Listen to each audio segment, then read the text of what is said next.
game. But that's the fun thing, right? This is where international tournaments start to get exciting. Regional matters. We know the top teams like to scrim against the top teams. We know the bottom teams sometimes it's harder to get scrims, and you see scrim matters start to really develop differently. I like that we see the Eastern teams really just stick to what we know works for them. We like that they stick to the Ziggs. We like that they stick to the wave clear mage champions in the Dragon Lane, whereas we start to see some Western teams really prioritize Dragon Laners. Now looking at how picks and bans is going so far, seems pretty standard, nothing too different from Series 1 here. But I'm curious if we still see priority on the mages, and there we go. Respect all right, ban USG say there's no need to deal with that. We don't want to see that come through. We're going to ban her way to Aurelia. Yeah. Senna's been removed, so Nass is an unlikely option, but if there's any team that's going to go for it, it might be USG. Exactly the case here, right? And Singe being a final ban, exactly like we kind of expected. This is the same as last game. Pretty much, except with an Irelia. With an Irelia right? instead of the there we go, Lucian still #1 priority. A lot of champions have been banned away, but USG, let's see what you can do with that. Bit of deja vu here. Naturally going to go for the Corki again. Okay. We also get the Kha'Zix. We've seen this one before. Kha'Zix was really starting to rise up, especially in the WCS, towards the later ends of the competition. Teams started to recognize how good it was dealing with these neutral objectives. And we gotta be fair here, right? Kha'Zix has had some amazing games, but he's also had some really terrible games. At some point, I did criticize the pick as being maybe a scrim pick. Maybe he baits you to think that it's good because of what it can do in scrims, just going crazy, taking over games. But so far, from what we've seen, Kha'Zix is dominant in the international, on the international stage here as well. What is that champion, Grandin? Here we go. What that is? That's something they played before. Tusky will go for this kind of stuff. Lee Sin coming in. Lee Sin coming in, aggressive ping, but still, makes sense, and then the Veigar, that's the curveball. Oh my goodness, you drag its range into the horizon edge. Immediately answered, by the way. What I think is going to happen right now is they tried to play mind games with each other. USG said, our Veigar will follow your Corki as a counter pick. Wherever your Corki goes, we will put Veigar in there, and that's a problem for Corki. He can't Valkyrie out, he's stuck in the cage, he gets one-shotted. But guess what doesn't care about the cage? Guess what just shadows out of the cage and one-shots your Veigar? It's Zed. It's Zed and Kha'Zix for Chaz and Helios. If we're gonna see these two young guns pop off, it's gonna be with these two champs. Double Assassins, twice the chance to make a big play. Exactly. Bans continue to come through. The Camille removed from USG. Garen, Nami taken away. Galleon's still up. Ziggs still up. Some popular options. I've seen it pair together the Ziggs before. You get the Ziggs, the Zed ultimate and the Ziggs ultimate down at the same time. That's a lot of damage. It is going to be a lot of damage. And in the WCS finals, we did see some teams start to challenge Exosen's champion pool. High priority on Galio, high priority on Gragas. Set as well, and I guess Rakan to some extent. But none of those champions have been banned away. Exo has his pick of the litter right here. And on his best champions, man, this guy's a beast. You give him stuff at the Galio, he's going to get things done. Despite the slightly longer time required to get the taunt down, it's still very impactful. I like this. But the Shen comes in instead for RRQ. Shen comes in for Devil J. I think he does great. I think he plays his best games when the burden isn't on him to carry, when he really can take a step back and be a secondary carry. That's exactly what he can do on the Shen right here. And you gotta keep in mind, how many delivery systems do you have for the Shen as well? The Kha'Zix is, of course, the best one. But you've got the Corki, you've got the Zed in the side lanes as well. And it's gonna be answered. Wukong top is this gonna be? I think it's Wukong top. Might turn out to be the case going into matchups like the Shen, perhaps. That might be the expectation, but the Shen could still go in the bottom side. Perhaps RRQ still have stuff like the Renekton up. Yeah, and I don't know if Wukong's the best matchup into Shen, but this champion has been buffed a lot recently with the Divine Sundra, with the buffs to his Q. Okay. Wukong might have a good time into the Shen, and that's going to be Exosen's set. And Exosen's set, we've seen how this plays out. He's gone in, he's been able to lead the way for his team. Similar to how Avoidant does it. But Exosen with very high percentage success rates. Winning games! That's how RRQ does things. And double assassins, and now also the Shen gives him a lot of access to cross-map kind of plays. Whereas USG side, now we see this Lucian go up to the top end of the map. Well, no, he's going to go to the bot side. He's going to go to the bot side. The Wukong's going to go up to the top side of the map, and the Lucian wants to try and get ahead again this game. Well, we don't exactly know how the swaps are going to pan out right now, but what I would like to see is you put the Lucian into the Zed with an exhaust pickup, you keep the Veigar in the Dragon Lane into the Corki. Sure, Veigar wants to scale with levels, but you picked him for this matchup, so just play that one out. Combo it with the Gragas, try to get some plays down there, see what you can do. A bit of outball draft coming in from the side of USG, but I really like it, and RRQ, it's just par for the course, isn't it? Mechanics check all the way. If you're going to play, you're going to play style. That's RRQ. That's I was RRQ, gonna say baby. that's USG. No, that's RRQ. Because they That's a went in stylish here. draft. They've got the Veigar. I don't see Veigar on RRQ. Zed is stylish. Look at how cool. Look at how edgy he is. Kha'Zix is cool as well. That is true. That is true. And we The need to only see one in RRQ's team that's not really cool, it's gonna be Corgi. Corgi's kind of an L. Well, the second series and game number 1, USG RRQ, the Icons playing stage starts now.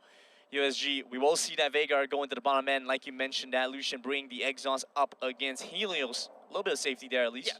Lucian has a decent time into the Zed, especially early on. Once you pick up the Hourglass, the Stasis, you're going to be having a pretty good time as well. The exhaust does a great job in these scenarios. And you see Helios here, recognizing that. I don't want to contest you early. Lucian's one of the most powerful picks in the early stages of the game. We'll let you control the wave for now. Wait for me to get level 5, and I'm going to one-shot you. Something I think is worth mentioning as well is now with the introduction of control wards.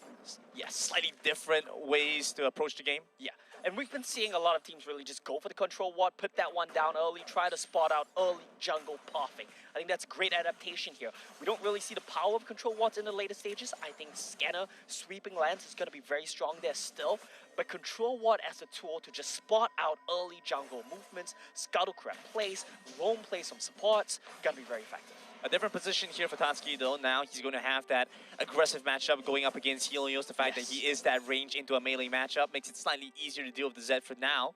Yeah, and I do like the fact that he has the exhaust as well, right? We touched on that. That really just shuts down a lot of Zed's power in the early stages. One of the best things about Zed as an assassin, though, is he is non-committal. He doesn't just go in on you. He has to play around his shadows. You exhaust him at the wrong time, he's still going to one-shot you. But it is going to be great against Kha'Zix, I'll give you that much. Oh, absolutely. Chaz jumping in, the exhaust does a lot of work, which is why Threes has also opted for the exhaust. Yes, you're going to need to. Double safety gets double assassins. It's just the way things go. Simple mathematics. That's how it checks out. What did you say just now? 2 assassins means twice the chance of fancy plays? Well, Sure. 2 exhausts means twice the chance of shutting that down. So what does that math make out to be? You So see, I like this from USG. I'm going to cut you off right Sure, there. go I ahead. like that their mid-jungle are moving together to try to contest the Scuttle. Sure, they might have been late on that, but it's something we didn't see from Stamina in the last game. That's something you need to be doing with a Lucian. I also like what's happening here with Kaz, the fact that he's gone over to the mid lane, trying to get some vision down, pressure Helios. Yeah. He knows how slippery he can be, the Living Shadow, Flash both up. But you still got to get a little bit opportunistic. Moving in, that's a good face breaker, but caught in the event horizon, you don't get to do walked any into damage. it. A bit unfortunate that good trade attempt from Exo and Maki, but it's just going to be evened out. It's just going to be both teams chilling for the early game.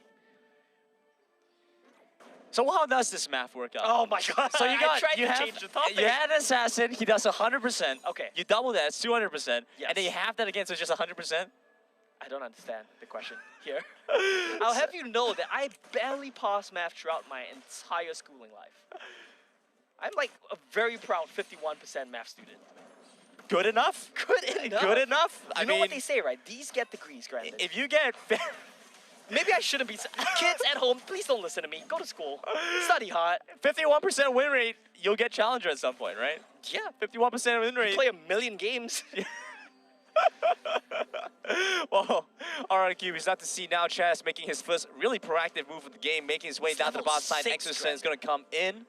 He has that level 6 advantage slightly granted over the RRQ. Exosen is starting to try and pull them in. That's going to be the body slam coming through. Exosen pulls them forward, and there we have it with the showstopper trying to dive in. Ultimate comes in for Devil J as well. To stand united, they make it a 4 versus 3 in the bottom side. First blood goes over the RRQ. Look at Exosen's health bar. He's blinking red, but Helios is here, Grandin. Helios here to clean up, moves in with the Living Shadow, the Ignite used early. That mob gonna be used as well as they dash in for the second kill. Chaz jumps in with the leap. Maki looking for the phosphorus bomb to finish off the kill on the Tatsuki, but they don't need it. And I'm getting a bit of deja vu here, diving you between your tier 1 and your tier 2 turrets. Where have we just seen that, Grandin? WRL did it, WCS is doing it. I mean, I'm just gonna say, best 2 regions right now, no bias. Okay, Lock ran out, man. I was a little bit concerned for the Wukong for a second. He's good, he's good. It's just a But support he's fine. side. It's just Exosen rushing, and he only has the Ruby Crystal for now, but he already has that Proto Belt. Yeah, the Proto Belt is going to be great for the set. We saw what Avoidant was able to do with it in the last game, but RRQ starting things off strong, and that's exactly the timing window I was talking about, Grandin. You make a play around 340 to 4 minutes here, you're going to have every single out back up. by the time the Dragon fight comes around, by the time you fight for Harold, you'll be ready to go at it again. And that's exactly the best timing. Slightly slower start from RRQ. Generally, well, slightly slower? slightly They slower. have 3 kills Just in 4 ever minutes. so slightly. Because of the new shift, they know they can afford to make this later Yes. play, and because now they get the reset, come back towards those objective spawns like you've mentioned, and now we start to see first items completed on Chaz, on Helios, they isolate off Lark. So much damage on the Wukong, the primary Cyclone used, but they dive them on the turret, the flash from Helios to close that one out quick. And this is what you can do with a side laning champion, and this is why Kha'Zix is so high priority. It doesn't matter if your Kha'Zix doesn't pop off. It doesn't matter if he isn't able to control team fights. Because the moment you show your face in the side lane, and you're unaware, like Luck was, Kha'Zix will be there, Kha'Zix and Zed will kill you, they will shut you down, there's nothing you can do. Rift Herald gets traded, the first turret goes over to RRQ. Well, Exoskin looking to try and put some damage on the USG, clear out the way, but it's gone too far forward, get caught out of position. Knocked back by Kaz and a return kill to USG. He went in a bit early there, but they're so low. Well, this is also an aggressive move. Marky, he might have to stand united, but he doesn't get the channel all the way across. Taken down as USG pick up 2 kills in response. Well, let's call back to what we were talking about with RRQ. They're never going to shy away from a fight, are they? Clearly not. Just dives right in. Marky wasn't quite in position. They kind of desync their timings there. I really could have seen that play work out if they staggered their timings by like half a second. Unfortunately, it was not to be. I guess it doesn't matter. 3-0 on Chaz, 1-0 on Helios to start this one off. It still feels like the Assassins are going to run the show. Exactly. It's still the Chaz and Helios show. And there we go. Part 2 or 3 or 4. I can't quite keep track of it anymore. Mines on the turret nearly been assassinated by the Assassins from RRQ.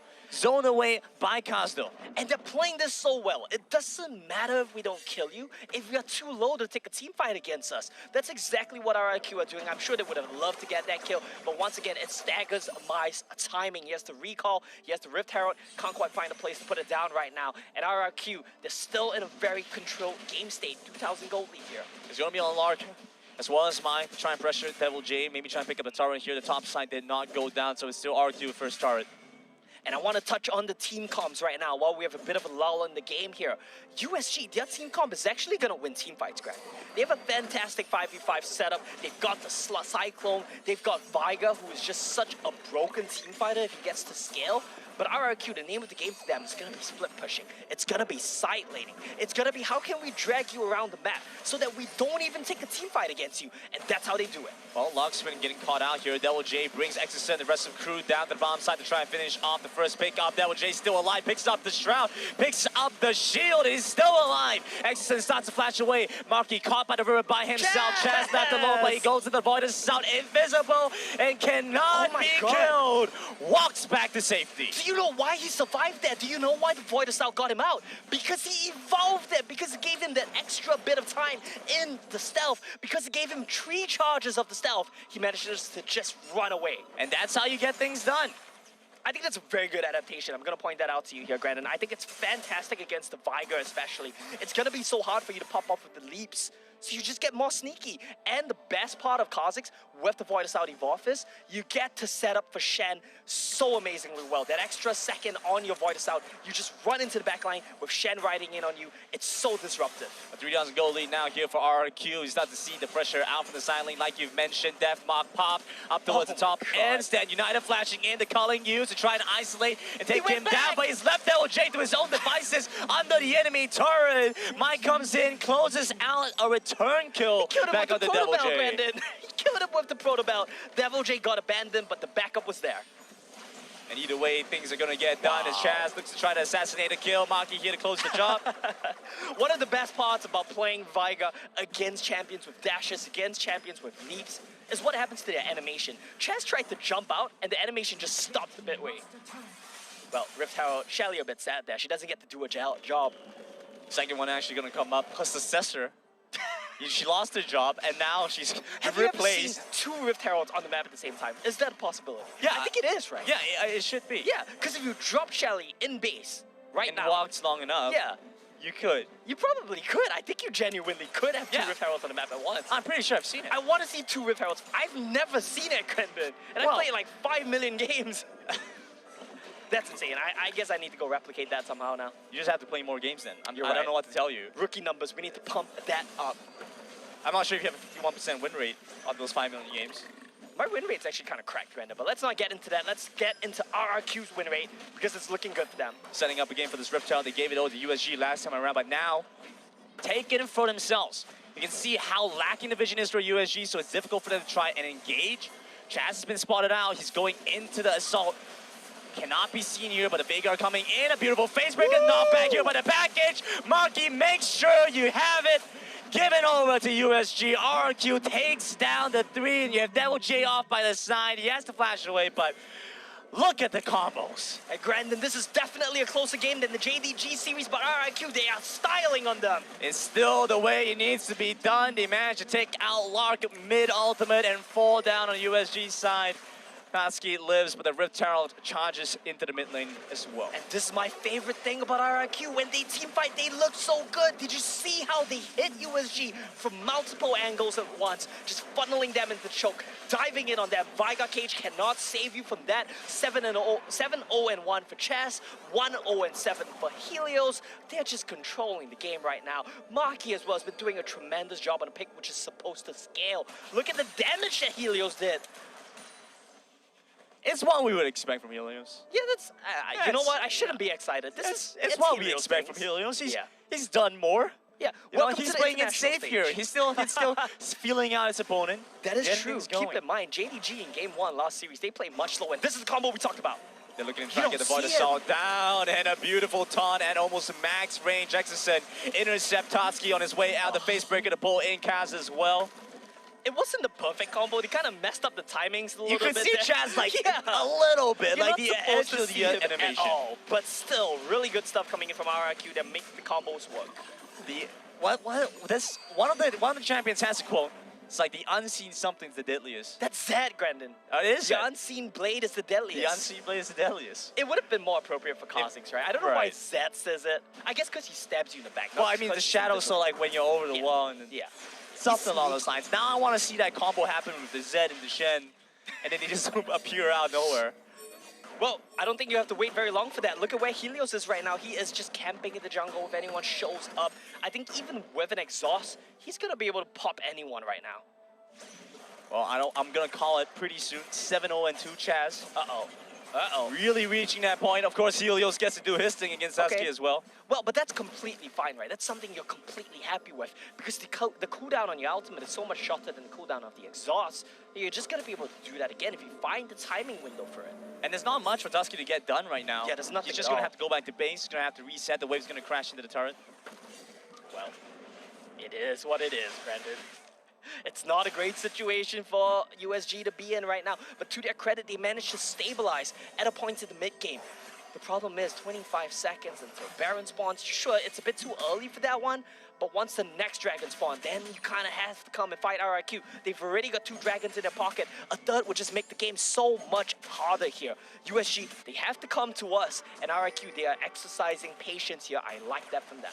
It's like we've said with USG, they have the means to win team fights as they continue to skill up. Once Lark's able to hit those big ultimates. But I'm looking to attack Exosun right now. Facebreaker over onto 3, and Devil Jade is starting to come in with his ultimate as well. The Stand United comes across. 3 is the target that they want to finish off. Marky's still trying to pick up that kill, but it's going to get caught. The secondary cycling used, and Streeza comes in. But Chaz experience comes in, and USG suffer the full brunt of it. He dies them on the turret, 4 gone. It's only down to Lark, but a turret in their way. They have to back off, but RRQ happy with the fight nonetheless. And I think Lark misclicked something at the end there.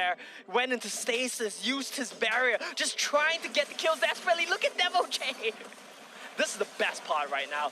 You see that Exosun gets kicked away. Marky says, I really want to fight. I'm just going to go engage this myself. And Helios comes in from the bottom flank. Chaz comes in from the top flank. Just a multi-pronged attack coming in from RRQ. Shuts down USG.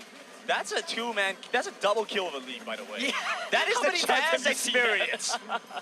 He makes magic, man. What can I say? This guy makes the magic happen. Gets to walk out as well. I do believe that's one of the viewing parties. There we go, in Quezon City, Philippines. They are loving this right now. Of course they are. RRQ's looking great coming onto the international stage. Viva RRQ, man. The Kings of Kings making it work here on the global stage. And I want to tell you a little fun fact here, Grandin. Every time I've voted against RRQ in the WCS finals, they've lost. Oh, sorry, they've won every time I voted against them. The one time I voted for them, they lost. So I voted for them today. I was a bit worried, but RRQ. Well, you say that, and suddenly Chaz is getting taken out. I think we should stop. You know, never say that again. Okay, yeah. Okay, yeah. Valkyrie coming across. USG have found second life. They found this chance once again. They've taken down the jungler. Baron's right there. Baron's right there, but it's not for the taking. That's the problem right now. Helios is still up. He does so much damage in an AoE. He has the Shen to come in on top of him as well. They're not going to be able to do it despite Chaz being down, but that's still going to be a nice pickup. Get some shutdown goal off that Kha'Zix. RRQ I'm not going to jinx anything. They're going to have to reset for a little bit. Yeah, just don't say anything again. I'm just going to hold my breath. We won't talk about that. No more talking about voting for RRQ otherwise. Helios starting to do Z things, chases after the Lucian. And what did we say, right? True the exhaust. They want to chase Helios though, but he's too slippery. I don't think they can catch up to him. Way too slippery, yeah. But the flash will have to be used to get And look out. at the map, out of the graveyard. Chaz makes a beeline for the Cloud Dragon. That's gonna be a turn. If RRQ pick this one up, it's basically done and dusted, I think, for them. Then looking for the third Drake. The Baron is still up. Maybe USG can make a final stand there. Yeah. But RRQ, they have the package coming in as well, so they can just play for the waves, get the dragon. So RRQ, they have two options on the map right now. If they want to force a play, they can pick up the package and start to threaten the Baron. They can play the side lanes, let Shen just escort waves into the bottom wave, and when someone goes to answer it, take a fight 4v5. Because Locke, he doesn't have TP. He can't respond to this if you start this off. But they're just going to play for a catch. Out, and it's going to have to be Kaz that walks in to check this one. They still have the shadows. Easily escapes away from the cage. Chaz looking to maybe chase after Mind here. They managed to get the stand united, so Devil J looking to try and taunt in. Flash misses out, not even cover the distance. A little bit disjointed there from RRQ, a little bit all over the place. They tried to make too many things happen at once, but still, it doesn't matter because like I said, they don't need to kill you. They just get you low enough so they can start the Baron off. And it was the jungler that nearly went down, so Chaz, Mind, no flash. He doesn't know. Nowhere near the Baron. It goes down, and RRQ picked this one up for themselves. USG. Hey, Grandin, every time this Kha'Zix, you've got to be aware that he can't just bust this objective down. My path towards his red buff instead of towards the Baron. And they looked like they were positioning aggressively for a second there. I was like, are they going to go for a fight? Well, Helios is just going to get so much work done. They managed to find an amazing catch on the Marky. Marky's gone down. That's the Corki dead. But RRQ still have the rest of the team up. Devil J, no ultimate though, so not going to be as easy to get back into the fight. Culling being used to try and trim out the wave. But they're moving on to this turret now. Devil J still escorting the Cannonmans up towards the top side. Really minor thing, but Exosen used his Haymaker to just block the Culling. Helios' ultimate has no cooldown right now. He's gone down. Helios just gets to go in again, takes down a second. And look at the Z ultimate timer. Look at that green bar tick. He's gonna have it up in like 10 seconds. Well, first on the USG side, but Helios gets it done either way. Nearly managed to get the cage onto Devil J, but he managed to find this turret down finally. That was your disengage tool used and gone. Helios' ultimate again. He get out again. And that target's right there for him to go for. It's between Chaz, it's between Helios. I don't know if that one is. He goes in again onto Chaz, which has to flash away. Chaz is off by the side now. They're looking to take down Locke, but he still has Guardian Angel. Managed to pop it by jumping in with the lead. Chaz now escorting the wave in onto this inhibitor in the mid lane. The top side inhibitor went down. And RRQ take 2 turrets to get out. And Grendon, guess what? Helios is gonna have out again. I don't know what to say about that. It's up again, and look at that, he's camping in the bush. Who's gonna face check him? Who's someone the lucky one? It's gonna be Maya, it's gonna be someone else. No, he's waiting for trees. He's USG. waiting for trees. They're starting to walk in. I think Marcus been spotted out. The map is still far away from the rest of his team. So it's not gonna be easy to get in. And Helios is flanking in for the back line. He's going on the threes, exactly like you mentioned, but he's gone into the hourglass. But here RRQ has the perfect fight to go in and to take them down. A prime gaming ace for RRQ in just a matter of seconds. Granted, this one might not have been as dominant as the JDG one, but I'll tell you, it's 2 times as fun. And that's RRQ, that's Rex, Regum, Keon. Yes, I've learned how to pronounce their name, and they make it work here in Game 1 against USG. Dominant performance from Helios, from Chaz, and from the rest of them. And a win here for RRQ up against USG. Who fought well, but it's RRQ that managed to display just what living on the wild side means. Truly, and I gotta tell you as well, in the entire last series when JDG was dominating, we didn't hear a peep from the stage. We're just right behind the stage. But RRQ, every time a team fight starts and I hear shouting, I know RRQ win that team fight. That is a huge factor as well. Yeah. Being able to, when you had that kind of energy,